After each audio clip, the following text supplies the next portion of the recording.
On va aborder les besoins qui sont, qui explosent comme dans n'importe quel pays quasiment, mondial avec une augmentation de la cybercriminalité, mais vraiment une offre qui peine à satisfaire la demande au Canada, on le verra comment et les besoins sont immenses, on verra, de quelle, nature ils sont.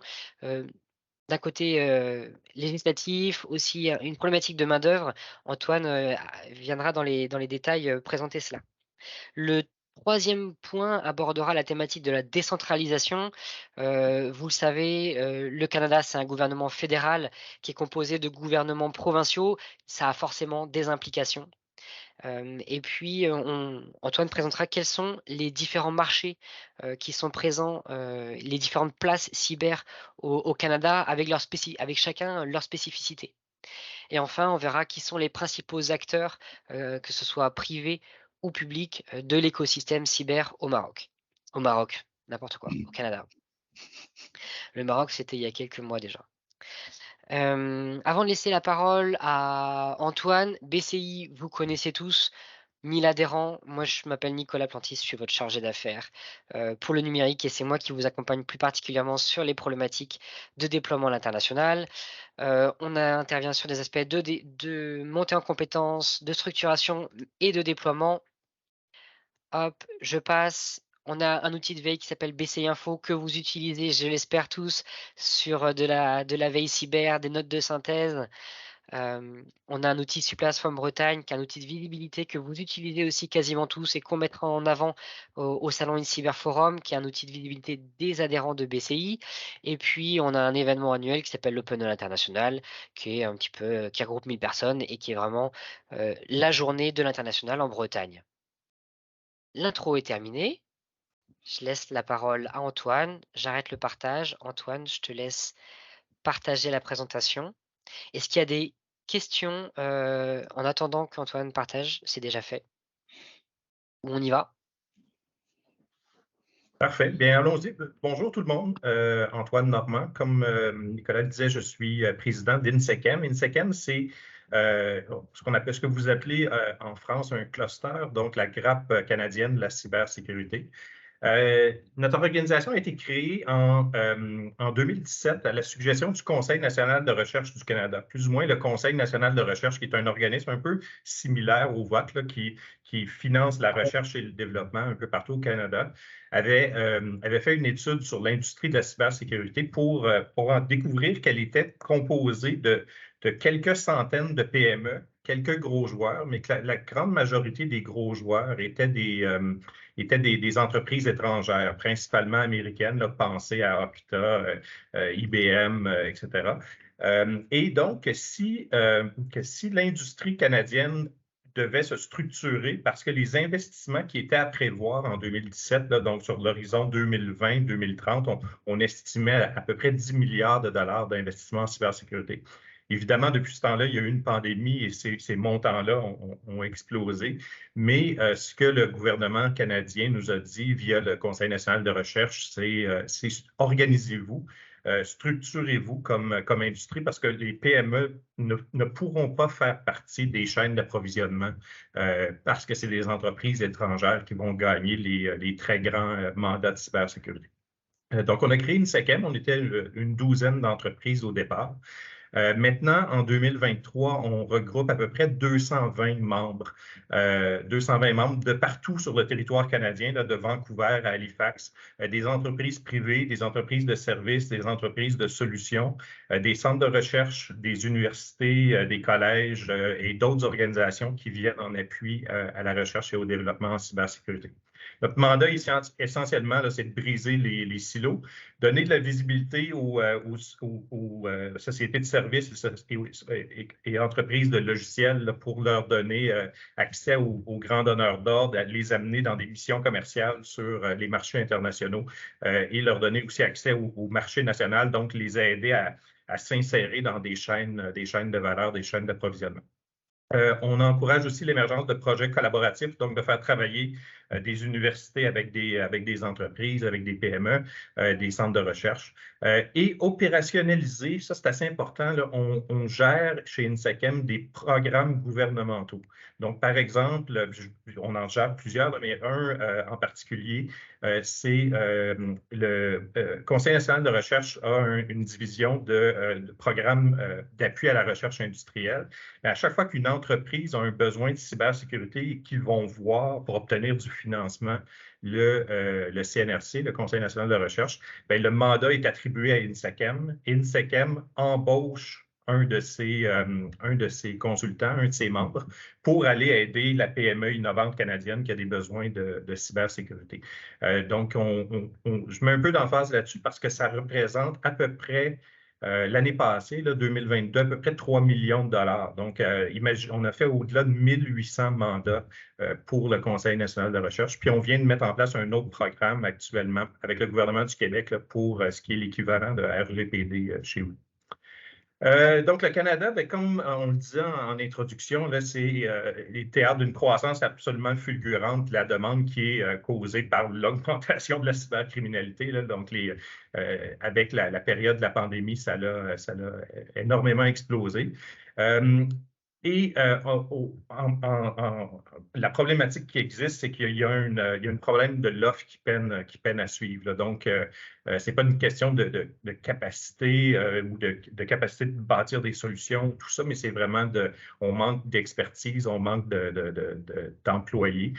Donc, une problématique de resserrement de la main-d'œuvre qui est très présente. On estime en 2018 à 2020, ça c'est les chiffres qu'on a pu avoir, l'industrie canadienne de la cybersécurité a vu ses revenus moyens puis son nombre d'employés donc de croître d'à peu près 30 et les investissements en R&D de 35 sur cette période-là. Encore une fois, je me permets de rappeler que suite à 2020, il y a eu la période pandémique qui a encore une fois fait exploser autant les cyberattaques que le développement de solutions et de services. Un exemple concret qu'on s'est permis de rajouter ici, c'est qu'il y a des entreprises qui refusent des mandats, surtout au niveau de la réponse aux incidents, d'aller faire le forensique sur des attaques particulières ou même d'aider une entreprise ou une organisation à se relever suite à une attaque. Beaucoup de nos membres sont saturés et ne peuvent pas répondre. Des choses qui sont arrivées dans les dernières années au Canada et au Québec. Le Québec a été le premier à imiter le RGPD européen puis à adopter une loi, la loi 25. Ça fait deux ans que cette loi-là est en place pour la protection des renseignements personnels et tout ce qui vient aux alentours, donc les obligations de divulgation, mais ce qu'il y a de particulier, c'est que c'est seulement depuis le 22 septembre, c'est au 22 septembre de cette année que les amendes vont maintenant s'imposer. Donc, le gouvernement avait donné 2 ans aux organisations pour se conformer à la loi 25. À partir de maintenant, bien, elle va accepter les plaintes et va prendre des actions. Au niveau du gouvernement du Canada, donc pour le reste du Canada, sauf le Québec, particulièrement l'Ontario, Colombie-Britannique, etc., il y a une loi qui est actuellement à l'étude au Parlement canadien, qui est en 3e lecture, donc c'est la dernière étape, qui s'appelle le projet de loi C-27. C-27 ne va pas aussi loin que la loi québécoise, la loi 25, mais va quand même imposer un mini RGPD aux entreprises et aux organisations. Puis cette loi-là vise surtout les GAFA, vise surtout les grandes entreprises de réseaux sociaux, les Google, etc., pour qu'ils se conforment à des règles strictes en matière de protection des renseignements personnels. Et donc, ça aussi, ça va créer des besoins au niveau des entreprises de cybersécurité, des entreprises légales, etc. Ottawa, en particulier, planche aussi en même temps sur un autre projet de loi qui est C-26. C-26, c'est pour la cyberprotection des entreprises, des infrastructures essentielles. Puis on croit que ça aussi, ça va générer une demande assez énorme au niveau des entreprises de télécommunications, les grands électriciens, les gaziers, transport maritime, le nucléaire, etc. Donc, ils vont devoir se conformer à des normes beaucoup plus élevées que maintenant. et ça va demander de l'aide. Donc, ça va générer de la demande au niveau de la cybersécurité. Donc, c'est des milliards de dollars qui vont devoir être consacrés dans les prochaines années à de la conformité. Donc, il y a des opportunités intéressantes à ce niveau-là. On estime que 39% des firmes canadiennes en 2021 avaient été impliquées dans un rançon logiciel. Donc, là aussi, il y a une très forte hausse, surtout de la part des PME, des municipalités locales, des villes, des régions qui ont des hôpitaux, des écoles, les commissions scolaires sont beaucoup sous attaque, donc investissent beaucoup. Il y a tout le phénomène de l'info nuagique, il y a des investissements majeurs, notamment d'OVH en France, là, qui investissent massivement au Canada parce que de plus en plus les gouvernements imposent à l'info nuagique de garder les données au Canada plutôt que de les héberger aux États-Unis, par exemple. Évidemment, je vous expliquais tantôt le manque criant de main-d'œuvre qualifiée. Donc, de plus en plus d'entreprises canadiennes, surtout des PME, vont délocaliser certaines fonctions dans des pays comme, par exemple, la Tunisie, le Maroc, d'autres pays qui sont capables de faire, par exemple, l'opération d'un CERT, donc de suivre le réseau, de répondre à des attaques à distance. Donc, quand ça se délocalise, il y a des entreprises canadiennes, surtout des PME, qui acceptent de délocaliser ces fonctions-là. Comme je vous disais, le concept de fédération canadienne est important de comprendre. Donc, le gouvernement du Canada, un gouvernement national, là, comme chez vous, un gouvernement qu'on appelle le gouvernement fédéral, qui est basé à Ottawa. Mais il y a aussi 10 provinces et 3 territoires en plus qui sont autonomes dans leur sphère d'action. Donc, par exemple, en santé, en éducation, les provinces ont entièrement le champ de juridiction. Ottawa n'a rien à dire là-dedans. Et de l'autre côté, tout ce qui est fonction de défense nationale, de renseignement, de poste, tout ce qui est à caractère très national, c'est le gouvernement d'Ottawa, le gouvernement canadien qui s'en occupe. Donc, un élément à souligner, c'est que le Québec a son propre petit réseau d'ambassades un peu partout dans le monde. Donc, il y a des antennes en France, en Afrique, en Europe, en Amérique du Sud. Il y en a une qui va ouvrir en Israël bientôt.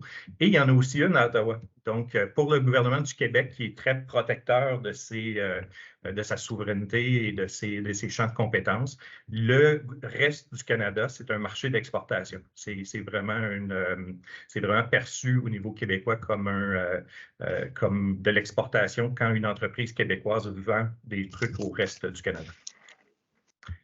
Est-ce qu'il y a des questions jusqu'à maintenant? Je parle vite parce que j'essaie de rentrer dans mon 20 minutes, là, mais ça va?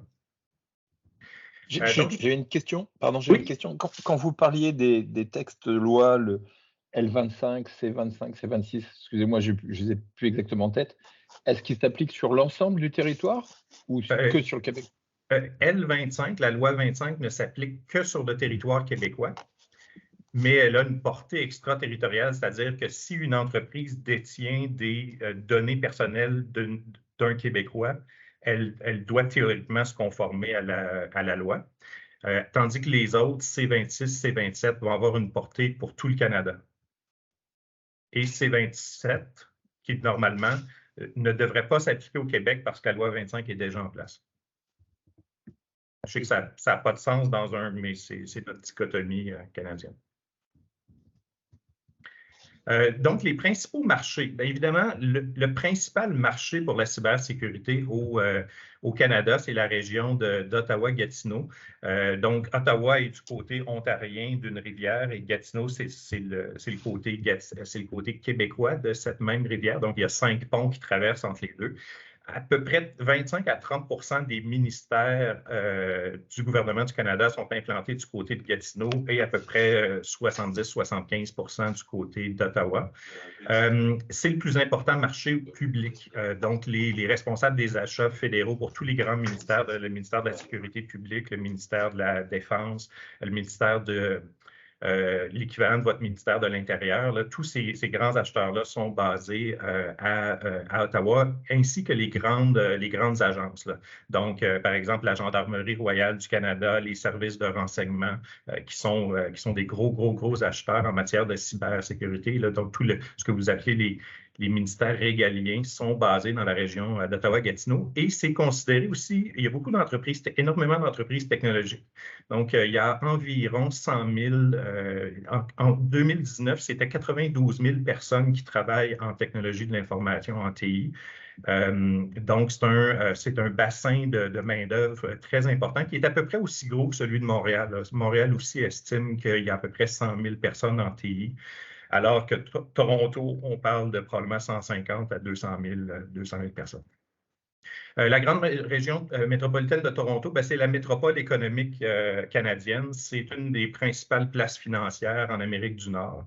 Donc, il y a une grande concentration d'entreprises de cybersécurité.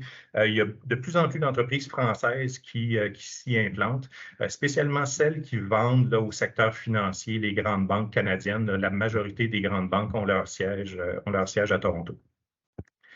Vancouver, aussi de plus en plus populaire. C'est probablement Vancouver qui a connu la plus grande croissance dans les 5 dernières années en matière de cybersécurité. Des multinationales comme Mastercard ils ont fait des investissements d'à peu près $1,5 milliard à Vancouver en cybersécurité. C'est aussi un des plus grands ports mondiaux. Vancouver, ils sont vraiment sur une logique de côte ouest, donc sont tournés vers l'Asie, sont tournés vers la côte ouest américaine. Donc, eux, leur mode d'exportation est beaucoup plus nord-sud que peut l'être des régions comme Toronto, Montréal ou Ottawa. Calgary n'est pas à éliminer. Calgary, c'est là que se retrouve la grande majorité des entreprises gazières et pétrolières.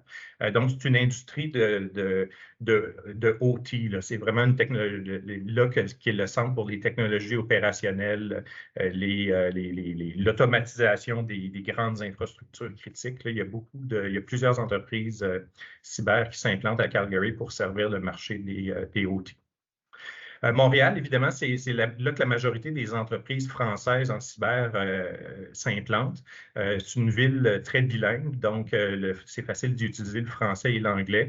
Il y a un très gros dynamisme dans l'écosystème d'innovation à Montréal avec plusieurs universités. L'Université Concordia, l'Université du Québec à Montréal avec son école d'ingénierie, Polytechnique, l'Université de Montréal en parallèle. Donc, il y a un bon bassin d'étudiants, un gros bassin d'étudiants étrangers. Puis, c'est une des places fortes mondiales en matière d'intelligence artificielle. Le gouvernement, autant le gouvernement du Canada que le gouvernement du Québec ont investi massivement dans le développement de l'intelligence artificielle. Donc, des grands groupes, notamment Thales, il y a son incubateur mondial en intelligence artificielle, Google aussi. Donc, c'est vraiment une des places importantes pour le développement. Il y a des grandes institutions financières, mais il n'y en a pas beaucoup. On parle de Desjardins, Banque nationale, etc. Mais il y a beaucoup moins de grandes institutions financières qu'il peut y en avoir du côté de Toronto. Québec, un petit marché avec quelques ministères. Pour vous donner une idée, le budget TI complet, le budget de transformation numérique du gouvernement du Québec comparé à celui du gouvernement du Canada, on parle d'à peu près 10 à 15 fois plus gros au gouvernement du Canada qu'au gouvernement du Québec. C'est quand même le gouvernement du Québec le premier gouvernement au Canada à opérationnaliser un immense chantier de transformation numérique et d'identité numérique. Donc, ils sont les leaders au Canada en matière d'implantation d'une identité numérique forte pour tous les citoyens. Et c'est le premier gouvernement en Amérique du Nord qui crée le ministère de la cybersécurité, qui a créé le ministère de la cybersécurité et du numérique. Donc, c'est un jeune ministère là, qui cherche un peu encore sa stratégie à long terme, mais au moins, il y a un ministre assis à la table du Conseil des ministres qui parle de cybersécurité et de numérique. Donc, ça, c'est ce qui se passe du côté de Québec. Il y a plusieurs aussi sièges sociaux de grandes compagnies d'assurance. Donc, c'est un marché important aussi. Le dernier à souligner qui est très important et qui est généralement inconnu à l'étranger, c'est Fredericton au Nouveau-Brunswick. Donc, les provinces de l'Atlantique, historiquement, avaient un certain retard en matière de développement économique.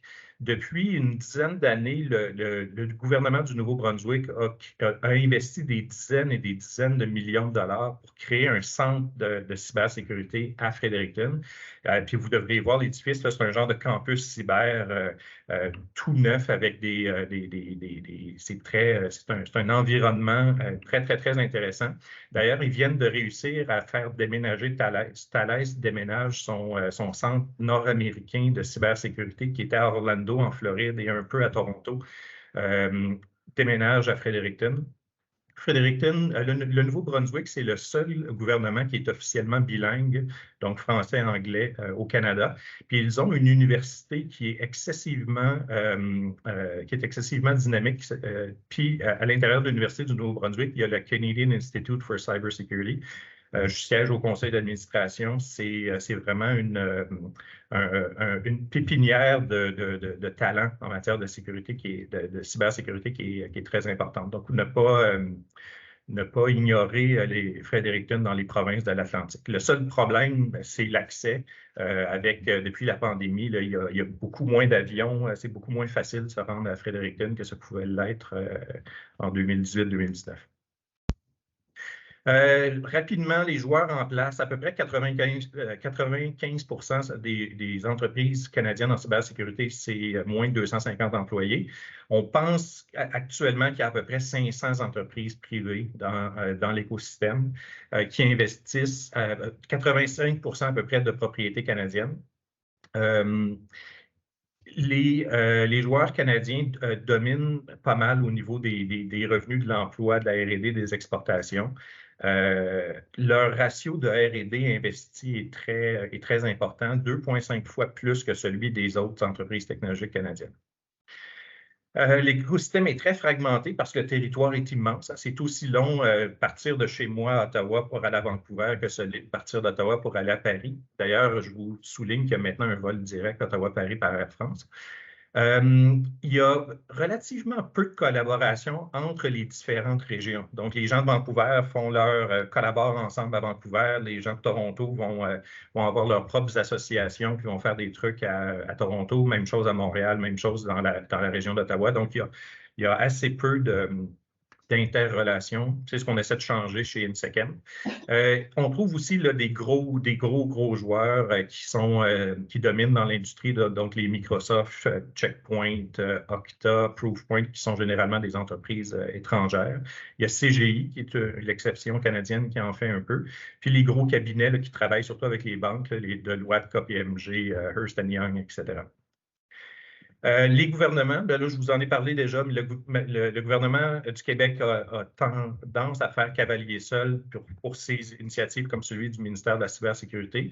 Ailleurs au Canada, les provinces dépendent beaucoup du gouvernement du Canada, du gouvernement fédéral, puis des différentes normes qu'ils vont imposer ou des différents investissements qu'ils vont faire.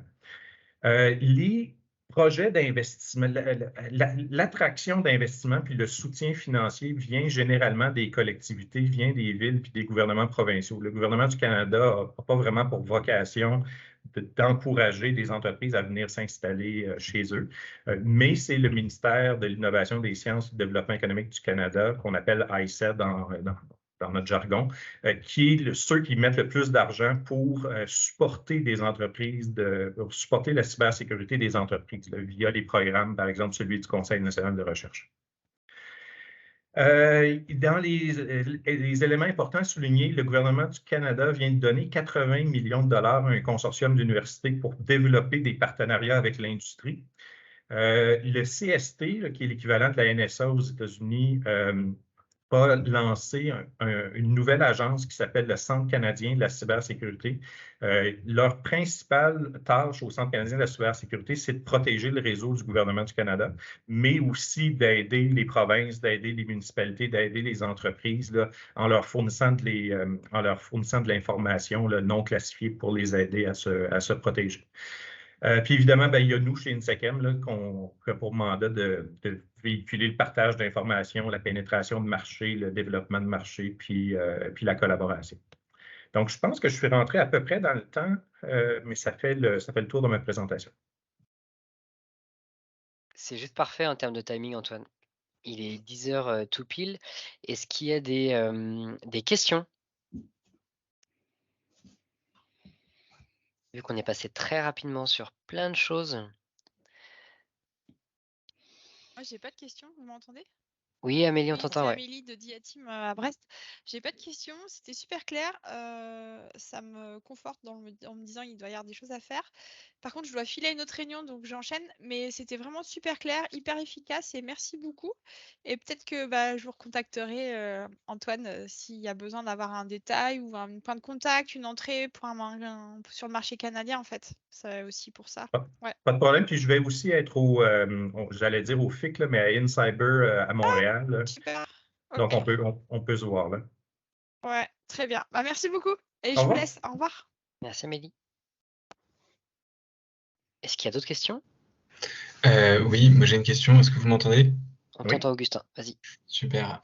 Moi, ce serait plutôt, déjà merci pour la présentation et sur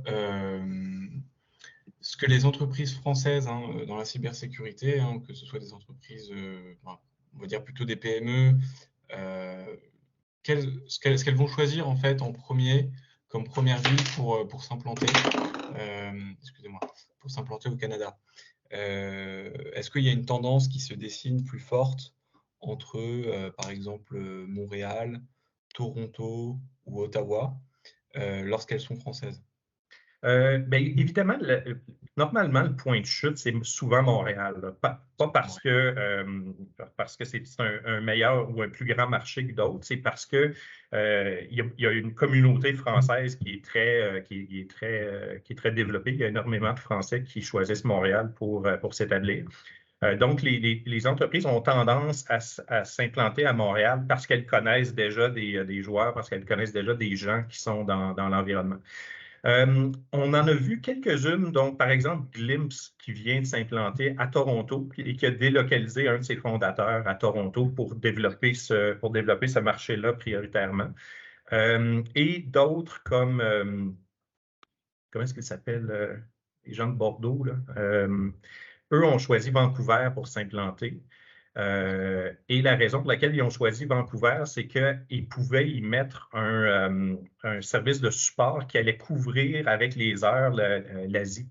Donc, c'est plus facile de servir Singapour, Hong Kong, Tokyo à partir de Vancouver que ce l'était à partir de la France. Donc, en ayant un centre de support en France et un autre à Vancouver, ça leur permettait de couvrir beaucoup plus de plages horaires. Ok, merci beaucoup. C'est pas Tetris, Antoine? Ah, c'est Tetris, c'est ça, exactement, Tetris. J'ajouterais qu'on voit assez moins d'entreprises françaises s'implanter du côté d'Ottawa, principalement parce que la langue de travail avec le gouvernement du Canada, ils se disent bilingues, là, mais la majorité des trucs se passent en anglais. Donc, souvent, c'est un peu rébarbatif pour les entreprises françaises, mais celles qui choisissent de le faire, généralement, s'implantent du côté de Gatineau, où est-ce qu'ils sont dans un environnement québécois francophone.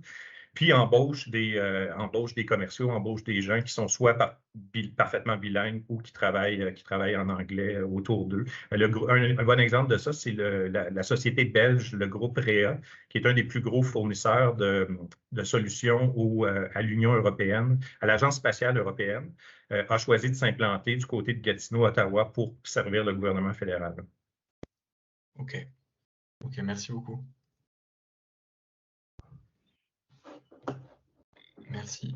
Et peut-être une dernière, en tendance, si on s'installe à Montréal, vous pensez que la confiance est facile à gagner, entre guillemets?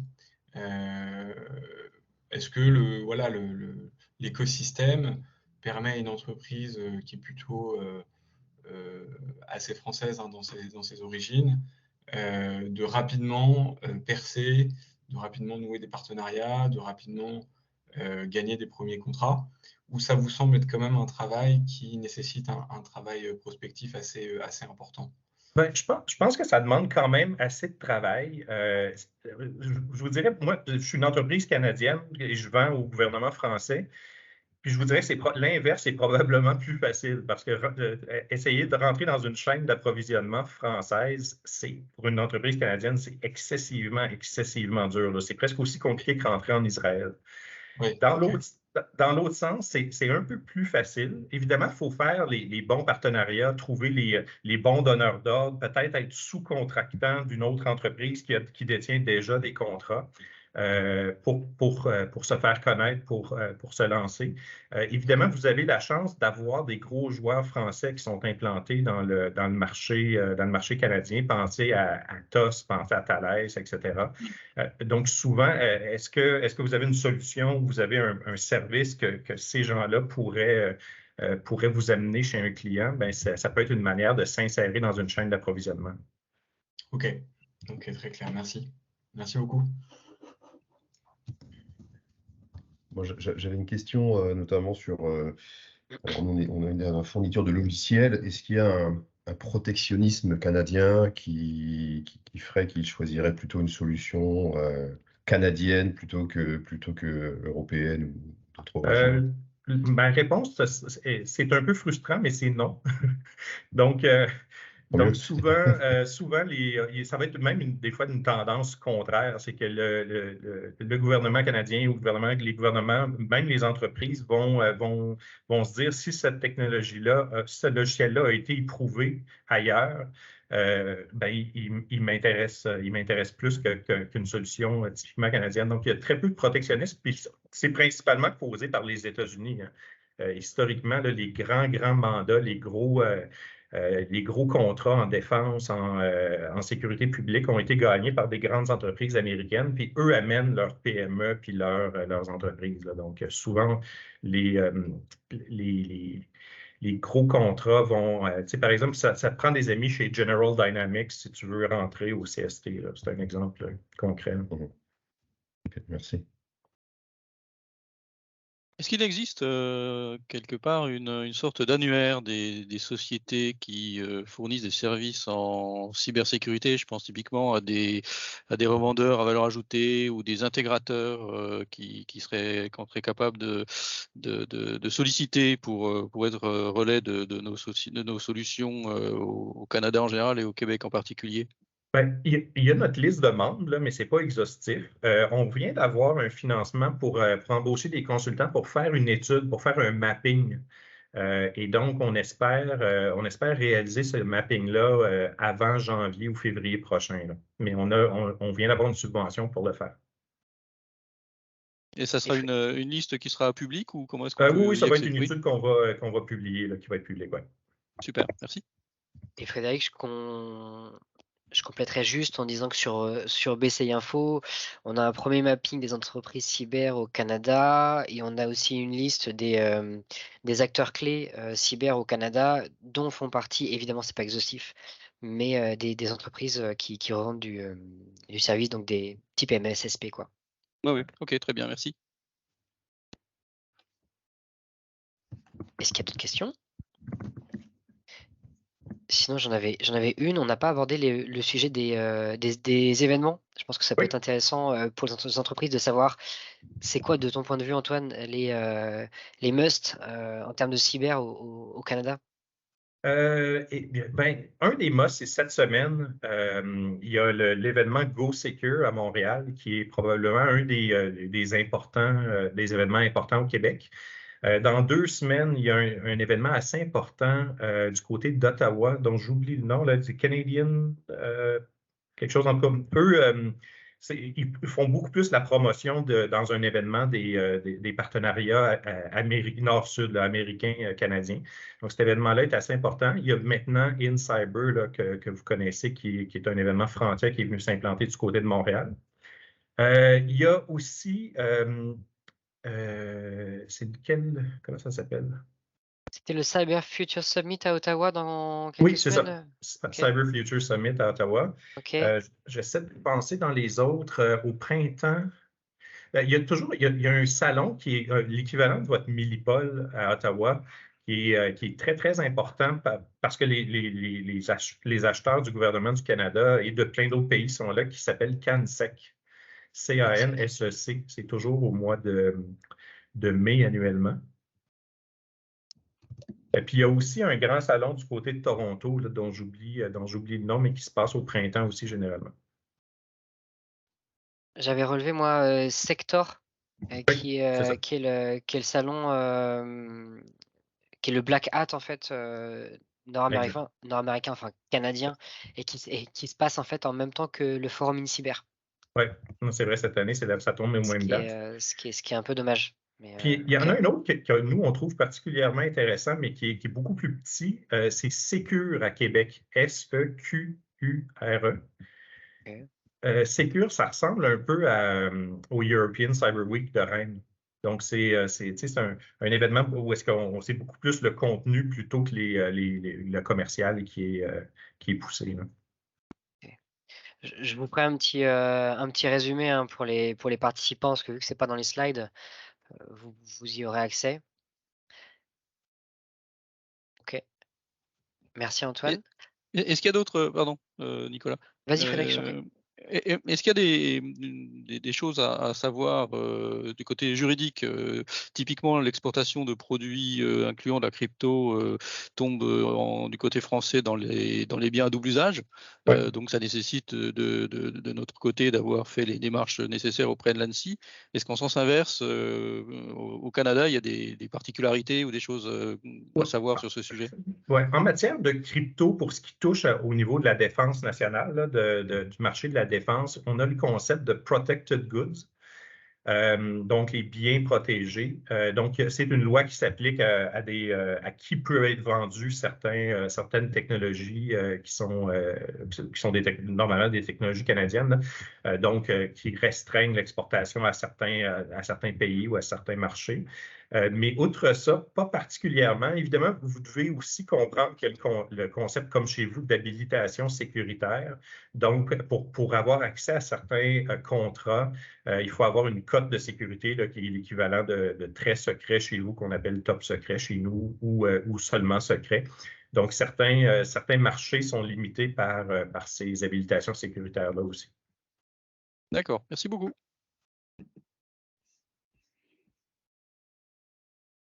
Est-ce qu'il y a d'autres questions?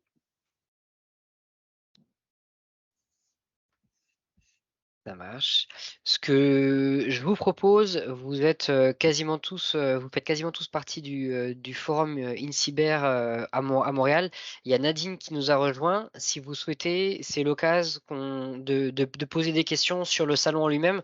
Et puis on va pouvoir libérer Antoine et puis Amélie est partie et Paul-André, s'il n'a pas de questions aussi. On peut rester entre entreprises qui participeront au salon si vous voulez qu'on en parle un petit peu. Parfait. Voilà. Moi, je vous remercie pour votre attention ce matin. Je vais retourner rejoindre mes policiers suisses et puis on reste en contact, Nicolas, OK? Un grand Merci merci Antoine Antoine. encore. Salut. Ouais, et Merci peut-être à beaucoup. l'European Cyber Week alors.